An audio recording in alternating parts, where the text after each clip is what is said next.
इस वीडियो में मैं आपको बताने जा रहा हूँ BFS ट्रैवर्सल, जो कि ऑल्सो जाना जाता है weight first search algorithm graph traversal के नाम से। तो इस ट्रैवर्सल में हम एक डाटा स्ट्रक्चर यूज़ करते हैं जिसे हम लोग क्यू बोलते हैं, क्यू और स्टैक। तो BFS में हमारा क्यू यूज होता है और DFS ट्रैवर्सल में हमारा स्टैक यूज होता है। तो मैंने एक एग्जांपल ले लिया दोस्तों यहाँ पे एक ग्राफ का, और इसी की मदद से मैं आपको समझाने की कोशिश करूँगा कि कैसे हम लोग ट्रैवर्स करते हैं। तो हम लोग यहाँ पे क्यू ले लेते हैं जिसमें हम आउटपुट लिखेंगे, जो भी क्यू में हमारा नोड जाएगा, और हम यहाँ एक रिजल्ट ले लेते हैं जो भी नोड हम ट्रैवर्स करेंगे। तो देखिए ऐसा क्वेश्चन आपको मिलेगा, तो इसमें अगर आपको सोर्स नोड दिया हुआ है तब तो कोई प्रॉब्लम नहीं है, आप वहाँ से ट्रैवर्स करना स्टार्ट कर सकते हैं। लेकिन अगर क्वेश्चन दे दिया है और उसमें आपको दे दिया है बस ऑप्शंस, और उसमें से आपको फाइंड आउट करना है कि कौन सा ऑप्शन सही है, तो आपको हर एक ऑप्शन को चेक करना पड़ेगा। तो जैसा कि इस क्वेश्चन में है, हम इसे जो है रूट नोड मान के चलते हैं क्यू को, क्यू से ट्रैवर्स स्टार्ट करते हैं, ठीक है। तो जैसा कि BFS में रूल है कि पहले जिस नोड को हम ट्रैवर्स करेंगे उसे हम लोग रिजल्ट में यहाँ पे लिख देंगे, ठीक है। ध्यान दीजिएगा दोस्तों, जो नोड को ट्रैवर्स करेंगे, ये हमारा क्यू है, उसे हम लोग रिजल्ट में लिख देंगे। अब क्यू से जो भी नोड हमारा एक्सप्लोर हो रहा है, जैसे कि M है, N है, P है, ठीक है, तो जो भी नोड हमारा एक्सप्लोर हो रहा है उसे हम लोग क्यू में डाल देंगे। तो M, N और P, इसे हम लोग क्यू में डाल दिए। तो दोस्तों मैंने क्यू में M, N, P को नोड के वैल्यू को डाल दिया। अब हम लोग इसे रिजल्ट में भी यहाँ पे लिख देंगे, ठीक है। तो जैसे कि क्यू जो हमारा वर्क करता है वो FIFO एल्गोरिथम पे करता है, दैट मीन्स कि फर्स्ट इन फर्स्ट आउट।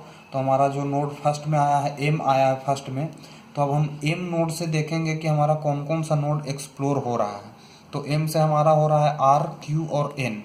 तो Q और N तो ऑलरेडी हमारा हो गया है, तो बचा कौन सा हमारा R।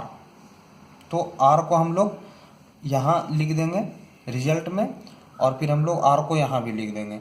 अब M से कोई और भी नोड नहीं एक्सप्लोर हो रहा है, तो M का काम हमारा फिनिश हो गया, तो इसे हम लोग डिलीट कर दिए Q से, ठीक है। अब हम लोग N पे आएंगे, तो N से हम लोग देखेंगे कौन कौन सा नोड एक्सप्लोर हो रहा है, तो M, Q और O।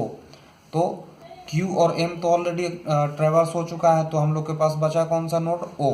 तो O को हम लोग यहाँ भी लिख देंगे और यहाँ रिजल्ट में भी लिख देंगे। तो N जो भी नोड एक्सप्लोर हो रहा था उसका काम खत्म हो गया, उसे भी डिलीट कर देंगे। अब चेक करेंगे P से कौन कौन सा हमारा नोड एक्सप्लोर हो रहा है, Q और O।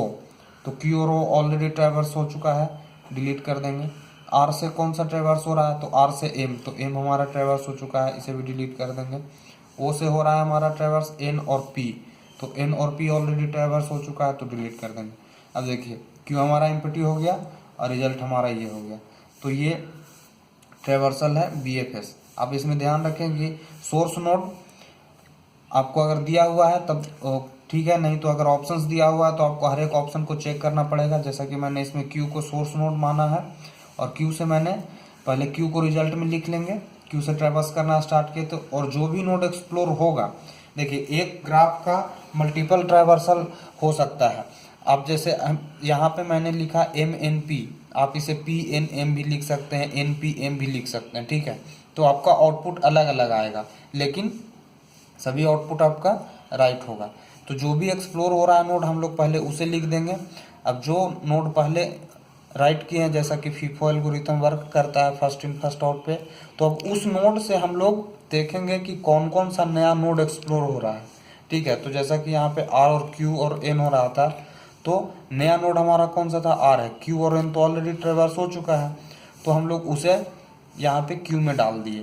तो इसी तरीके से हम लोग N पे देखें, P पे देखें, R पे देखें और O पे देखें, और फिर हम लोग यहाँ से चेक करते जाएंगे, जिसका काम हो गया उसे डिलीट करते जाएंगे। लास्ट में आपका Q हर हालत में एम्प्टी होना चाहिए, नहीं तो फिर आपका समझ लीजिए कि आउटपुट गलत आ रहा है। तो ये है BFS ट्रैवर्सल से। इससे अगर कोई रिलेटेड कमेंट क्वेश्चन हो तो आप कमेंट बॉक्स में लिख सकते हैं। Thank you.